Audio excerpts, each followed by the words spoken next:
kita menggalakkan lebih ramai warga kota berjalan kaki dan guna public transport ataupun pengangkutan awam. Jadi apabila kita mengadakan walkway, lebih menyenangkan mereka berjalan kaki dan menggunakan pengangkutan awam lah. Park mana-mana ataupun naik LRT mana-mana, terus boleh berjalan kaki dalam keadaan yang selamat dan selesa kan. Tapi kita menggalakkan warga Kuala Lumpur untuk berjalan kaki lah, exercise. Tapi satu kajian telah buat di satu bandar di US. Apabila perkara ni dibuat, rakyat dalam bandar tu jadi lebih sihat. Usaha dia adalah untuk mengurangkan traffic kereta, single occupancy vehicle, kereta yang datang berseorangan ataupun ke Kuala Lumpur ni, supaya kesesakan trafik ni dapat dikurangkan. Kalau berapa banyak jalan kita tambah pun, perbaiki, berbesarkan pun, tetapi kalau kita tambah lagi banyak kereta masuk, kita tambah lagi banyak kereta nak cari parking, memang tidak mencukupi. Sebagai pengendali pengangkutan awam, sudah tentunya prasarana menerusi Rapid KL, Rapid Penang serta KL Monorail mengalu-alukan penubuhan Suruhanjaya ini kerana ia akan membolehkan pengurusan pengangkutan awam yang lebih cekap dan berkesan. Kerana ketika ini kita terpaksa melaporkan keadaan terkini kepada beberapa agensi, misalnya bas terpaksa kita terpaksa berurusan dengan Lembaga Pelaksana Kenderaan Perdagangan, CVLB, manakala bagi rail pula kepada Jabatan Kereta Api. Jadi dengan ada satu agensi, kita boleh melaksanakan program-program pembaharuan dengan lebih cekap lagi. Ya, saya membayangkan apa yang dikatakan oleh Senator Datuk Raja Nong Chee tadi itu seperti laluan di mana ada bumbung, ada mungkin pengharu dingin, jadi mungkin saya pun suka untuk berjalan sedemikian. Tadi bilakah kita akan melihat itu sebagai satu kenyataan? Dan kalau kita dengar pula kata saudara Abi Azli Abdullah, iaitu Pengurus Besar Komunikasi Syarikat Prasarana Negara Berhad tadi, beliau berkata tentang Suruhanjaya pengangkutan awam darat, itu juga kita akan bincangkan pada malam ini. Bersama saya ialah Yang Berhormat Datuk Seri Ong Tiket, Menteri Pengangkutan.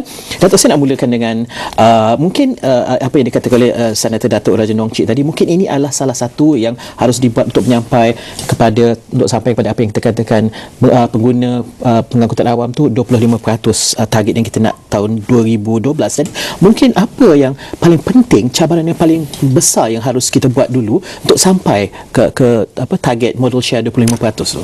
Ya, sebenarnya apa yang dibangkitkan oleh kawan saya Datuk Raja Nong Chee tu adalah sebahagian daripada daya usaha kita dan fasiliti ataupun penyediaan kemudahan seperti walkway ataupun laluan berjalan kaki memang usaha. Tetapi pada ketika ni yang jadi cabaran utama kepada pengangkutan awam kita ni, kita sedia maklum bahawa bilangan kenderaan, bilangan kereta persendirian semakin bertambah. Itu pun disebabkan oleh kita memang menggalakkan orang ramai memiliki kereta. Tak ada sekatan langsung. Ini satu. Yang keduanya, pada dekad 90-an misalnya, sejak dekad 90-an sampai sekarang, kita nampak bahawa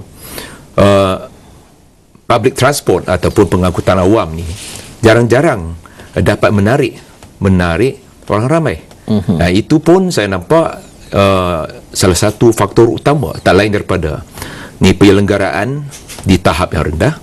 Dan yang keduanya, bila ada pilihan untuk orang ramai, khasnya mereka yang memiliki kereta sendiri, takkanlah dia ni nak susah payah nak ambil bas ataupun teksi ataupun kereta api. Tapi Datuk, saya rasa berubah juga kerana kesesakan tu. Kalau saya nak pergi ke KLCC, saya akan park kereta saya sama ada di Central ataupun di Kerinci dan saya naik LRT. Tapi untuk masa-masa tertentu, kerana kalau di waktu pagi orang bekerja atau balik, saya tak akan sanggup kerana dengan bau badan dan sebagainya.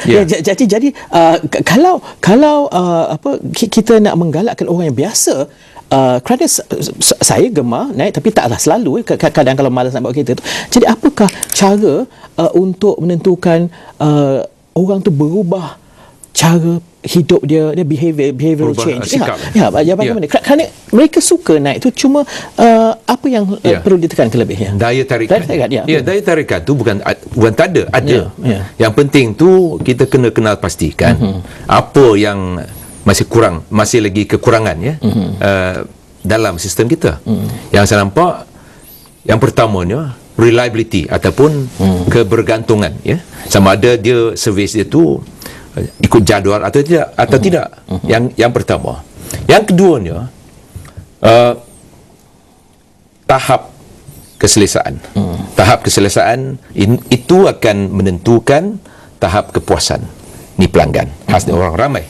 Yang ketiganya, apa yang saudara cakap tadi tu, kemudahan park and ride misalnya.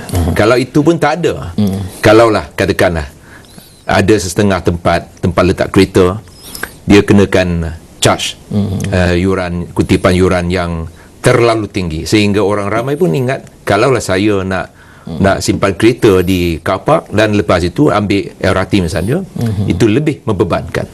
Itu memang satu-satunya deterrent ataupun faktor-faktor yang tidak membantu kita mempromosikan public transport. Dan saya kira keadaan sebegini kenalah kita tangani, dan itu pun telah pun dikenal pasti sebagai satu-satunya yang perlu kita atasi dalam NKRA kita ataupun bidang keberhasilan utama negara, khasnya dalam bidang pengangkutan awam bandar. Jadi bagaimana kita mengukur keselesaan dan ataupun kita kata orang tu puas hati dengan kerana kalau kita buat perbandingan dengan Singapura, ada orang kata yelah, kita tak boleh banding Singapura dengan kita kerana kita mempunyai masalah sendiri, Singapura pun mempunyai masalah sendiri. Tapi ada perkara-perkara yang juga boleh kita bandingkan, seperti di Singapura mereka cara mereka mengukur kejayaan pengangkutan awamnya adalah maklum balas yang direct daripada penggunanya.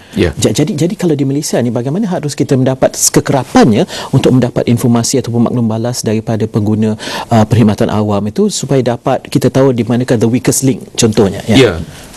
Maklum balas tu memang mustahak, dan saya tak nampak sebarang masalah kalau kiranya kita betul-betul kita nak dapatkan maklum balas dari rakyat kita. Yang jadi masalah biasanya, apakah kita ni cukup peka atau tidak terhadap ni rintihan rakyat, ataupun bila kita sudah dengar suara rakyat, apakah kita sanggup berbuat sesuatu untuk mengubatinya, untuk mencari jalan keluar misalnya.